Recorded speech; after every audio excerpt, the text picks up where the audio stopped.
Ser informado de que você passará o resto da vida na prisão é muita coisa para assimilar, independentemente do crime que você cometeu. Mas quando você pensa que sabe como as pessoas reagirão a tal sentença, elas vão e te surpreendem. Essas são as reações mais loucas de condenados após receberem uma sentença de prisão perpétua.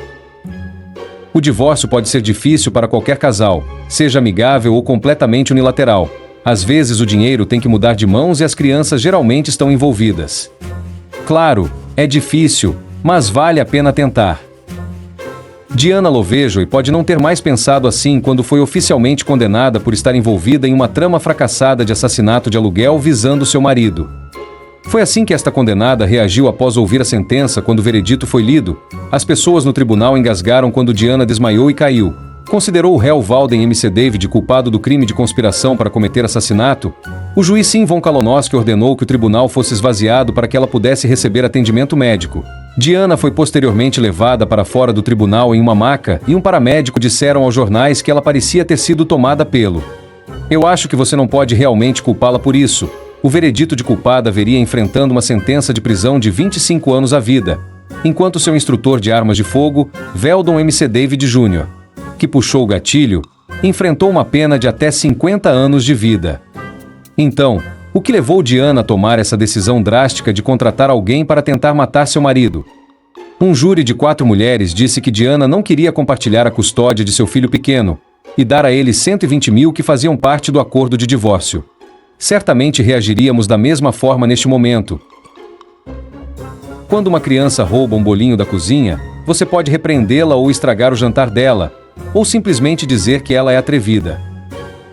2017, Kiva Mason, de 3 anos, fez essa coisa inocente e pagou com sua vida, depois de tirar o bolinho de Shirley, a irmã. O designado de Glenda Morris diz que ela o espancou com um taco de beisebol. Glenda então supostamente o espancou.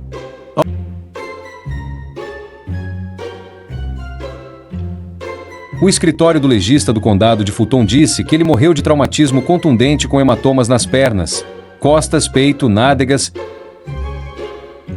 Shirley Morris agora passará o resto de sua vida na prisão após se declarar culpada de assassinato, 2 acusações de homicídio doloso, agressão agravada, crueldade contra crianças em 1º grau e crueldade contra crianças em 3º grau. Essas acusações teriam sido difíceis de aceitar, mas na verdade foi a avó que teve a reação mais poderosa e esta terrível tragédia. A avó de Kivan estava presente na audiência de fiança, onde ela se opôs à redução da fiança de $200 mil. Ela lutou contra as lágrimas quando disse: "Eu tenho 5 netos, eu tive 6. É injusto, Elele tinha 3 anos. O que um bebê de 3 anos pode fazer para que você o espanque até a morte?" Quando criminosos recebem uma sentença no tribunal, não é incomum que eles levantem as mãos no ar.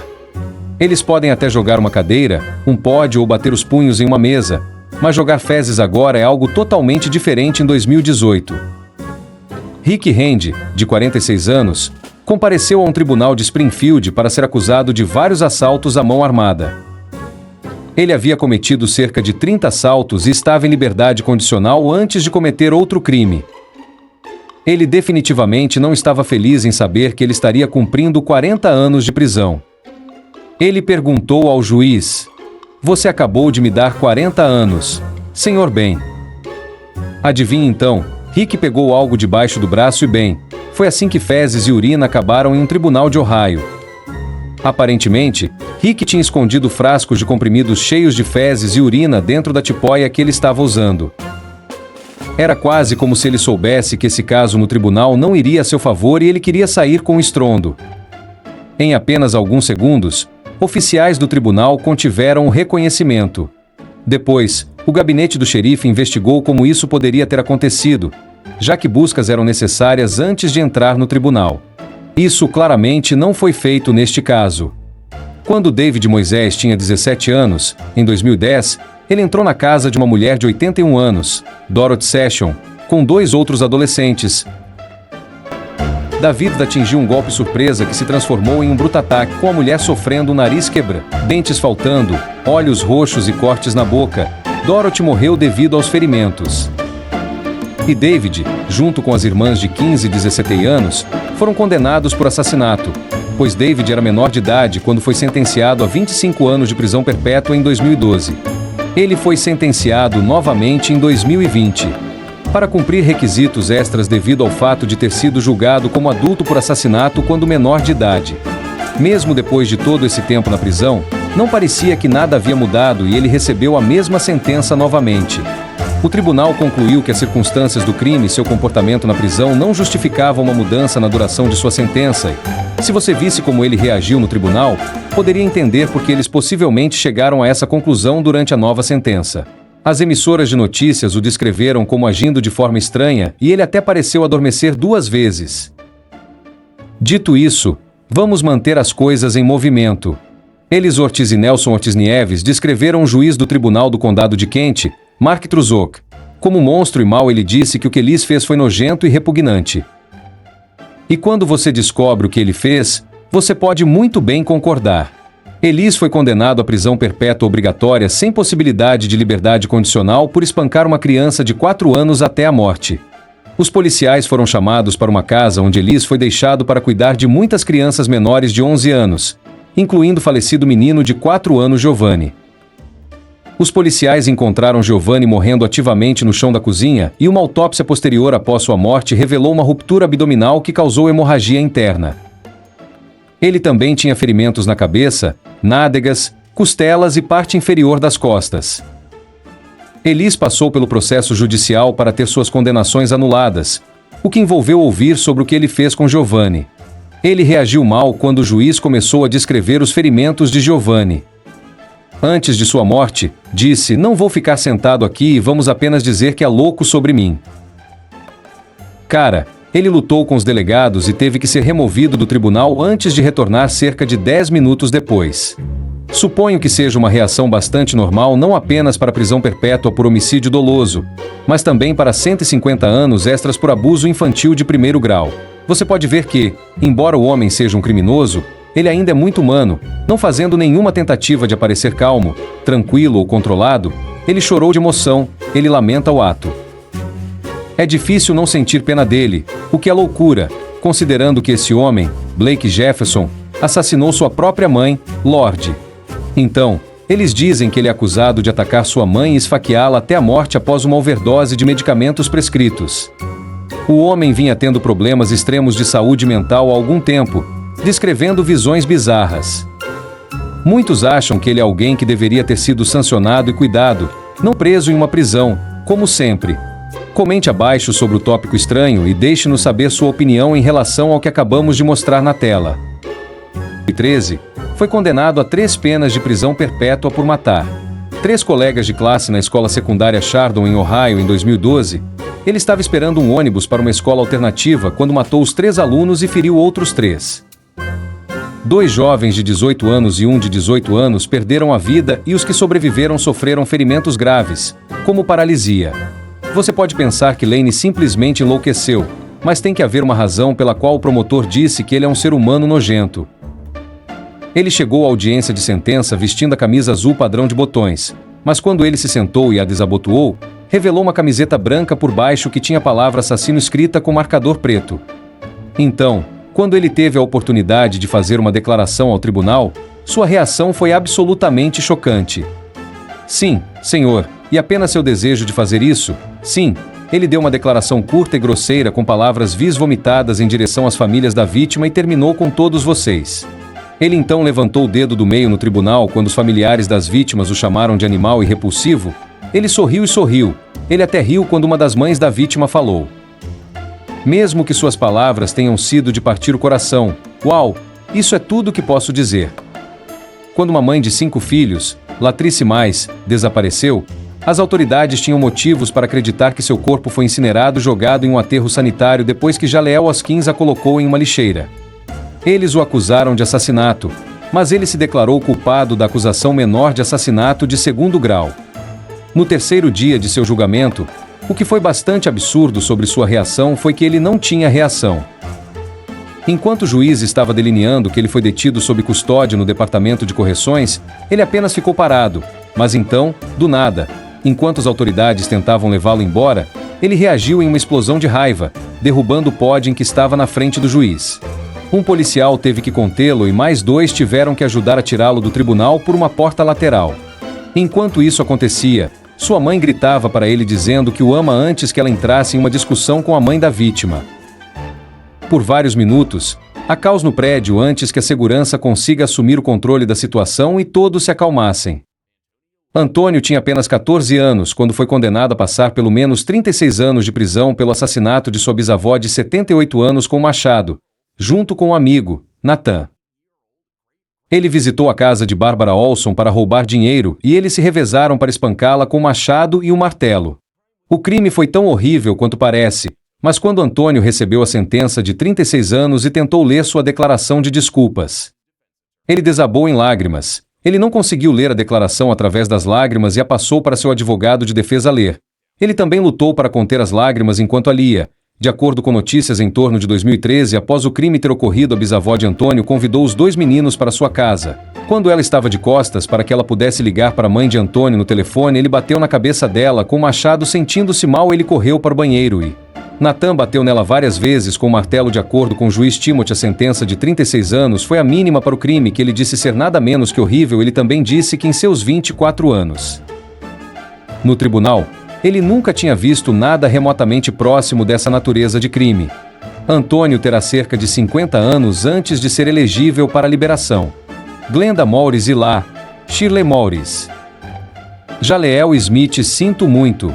Cometi um erro. Julie Smith Haley disse chorando quando uma moção para retirar sua confissão de culpa por matar uma mulher e ferir seu namorado foi negada. Ele então desmaiou ao ser condenado à prisão perpétua sem liberdade condicional. Em 2013, Jaleel visitou uma propriedade em Norwood na tentativa de roubá-la. Ele atirou em Portia Brooks, matando-a e ferindo seu namorado Aaron. Martin Aaron sobreviveu a um tiro na cabeça que resultou em problemas duradouros. De acordo com alguns relatos, eles foram baleados porque não tinham dinheiro para roubar. O caso ficaria aberto por muitos meses até que uma dica para o Crime Stoppers viu Jaleel preso por os crimes 2 anos depois. Em 2013, já se declarou culpado de homicídio qualificado e tentativa de homicídio. No entanto, ele escreveu uma carta ao juiz tentando retirar sua declaração de culpa.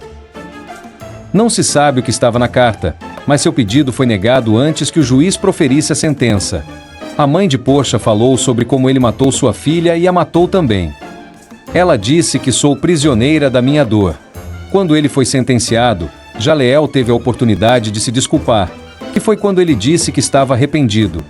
Seu advogado de defesa, Scott Rubinstein, disse que Jaleel era alguém que sentia remorso genuíno. Ele também disse que Jaleel pensa sobre isso todos os dias e sabe que não pode voltar no tempo e desfazer o que fez. Lane, em 2000, direito à liberdade condicional após 75 anos, aos 105 anos. Quando James Erhard foi condenado à morte por ordenar a morte do trabalhador de restaurante Eric Champierre em 2008. Tudo que ele podia fazer era sorrir, fazer caretas. Recostou-se na cadeira e balançou a cabeça enquanto sua mãe se sentava em um assento de canto encostado na parede para apoio e permanecia em silêncio enquanto lágrimas brotavam em seus olhos. Por mais chocante que fosse para a maioria das pessoas ouvir que elas estavam sendo condenadas à morte, isso não significou nada para James. Praticamente não para mim.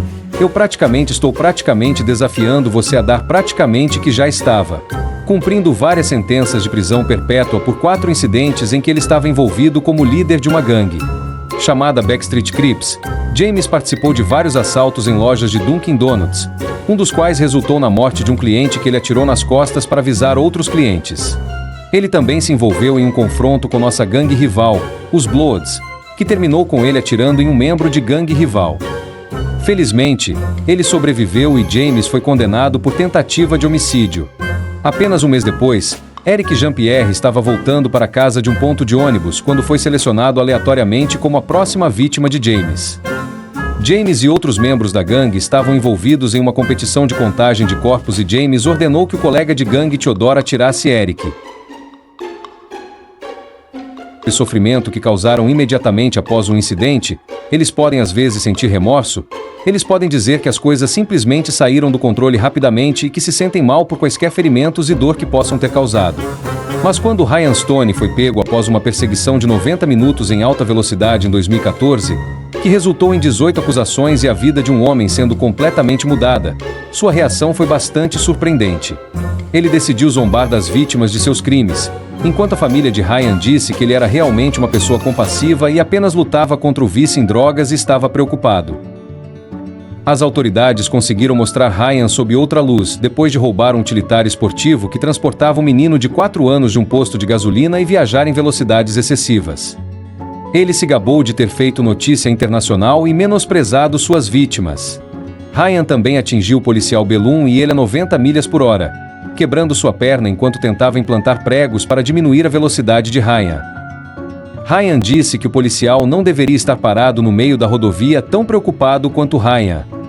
Pode ter sido uma reação surpreendente para a maioria das pessoas por tentativa de homicídio culposo, agressão de primeiro grau e abuso infantil, entre mais de uma dúzia de outras acusações. Ryan foi condenado a 160 anos de prisão. Mesmo depois de ter sido condenado, Jacob negou o que aconteceu e estava chorando enquanto foi levado para uma cela de detenção. Sua mãe e seu padrasto lutaram para acreditar que o que Jacob fez foi algo diferente de um acidente. Número 9 Dexter Johnson foi acusado de algumas coisas muito ruins. Ele foi condenado à morte. Após se envolver nas mortes de Maria Apareci, sabemos que no condado de Harris, quando ele tinha 18 anos, Dexter e 4 outros adolescentes sequestraram e roubaram Maria e nós, antes de levá-los para um local isolado uma vez lá, ele estuprou Maria e ele e outro adolescente atiraram em ambos. Essas duas mortes foram parte de uma onda de crimes de 25 dias em que 5 outras pessoas foram assassinadas durante roubos durante o julgamento que levou à sua eventual sentença. Dexter estava com uma cara de pedra quando foi condenado. Ele olhou para cima, apertou os lábios e seus olhos se encheram de lágrimas. Dexter então olhou para sua família, levantou a mão quase como se estivesse acenando, então jogou uma cadeira. Os policiais foram rápidos para restaurar a justiça ao abordá-lo e um parente do sexo masculino pôde ser ouvido dizendo: "Não mate". 2 outros membros da família desmaiaram e outros estavam soluçando. A juíza distrital Denise Collins tirou um momento para perguntar aos pais de Maria se eles estavam bem antes de abraçar a mãe de Maria e apertar a mão de seu pai. Dexter deveria ser executado em 2019, mas um juiz federal cancelou para dar tempo ao seu novo advogado para investigar seu caso. 3 outros alunos do sexo masculino foram presos e acusados. As vítimas dessas supostas agressões sexuais eram um garoto de 14 anos e outro garoto de idade desconhecida. Os detalhes dos crimes não foram tornados públicos na época, mas tanto Fernando quanto seu professor Emanuel foram acusados de 2 acusações de cárcere privado e tentativa de penetração sexual com objeto estranho. Jacob Mad Morgan, de 17 anos, de Rock Hill, é complicado e, mesmo depois de ter sido condenado a 15 anos após se declarar culpado de homicídio culposo e conduta ilegal contra uma criança, ele é o único que realmente sabe a verdade sobre o que aconteceu com seu irmão de 1 ano e 2 meses. Joshua Hill. Os promotores do caso disseram que Jacob ficou do lado de fora de um trailer e observou o fogo engolir o trailer com seu irmãozinho dentro. Ele negou ser um monstro e se declarou culpado sob a alegação de Alfred, que significa aceitar a punição, mas não admitir a culpa por atear fogo. Jacob diz que gostaria de ter chegado a Joshua a tempo, mas não há provas de que ele usou o telefone no bolso para ligar para o 911. Em vez disso, foi um vizinho que ligou e os bombeiros e um policial foram os que tentaram salvar o bebê. As evidências também mostraram que o fogo havia sido provocado em vários pontos, o que também indicava que era intencional. Fernando Salgado, um estudante de 18 anos da Califórnia, foi indiciado por acusações de agressão sexual no Tribunal Superior de Fontana. Ele se declarou inocente de 2 acusações relacionadas a incidentes em uma sala de aula na escola secundária Miller e o fez calmamente, mas seu comportamento calmo logo se transformou em devastação total quando ele foi ordenado a permanecer na prisão até 9 de julho. Sua fiança foi fixada em R$300 mil. Quando Fernando soube disso, ele explodiu completamente. Ele gritou e chorou: "Tirem-me daqui, tirem-me daqui. Eu quero ir para casa." Tanto ele foi levado para longe de sua família, de volta para a prisão, gritando e chorando. Fernando também não foi o único acusado de tais crimes. Seu professor Emanuel, de 27 anos, também compareceu ao tribunal em conexão com a suposta agressão sexual de 2 alunos. 3 outros alunos do sexo masculino foram presos e acusados. As vítimas dessas supostas agressões sexuais eram um garoto de 14 anos e outro garoto de idade desconhecida. Os detalhes dos crimes não foram tornados públicos na época, Mas tanto Fernando quanto seu professor Emanuel foram acusados de 2 acusações de cárcere privado e tentativa de penetração sexual com objeto estranho.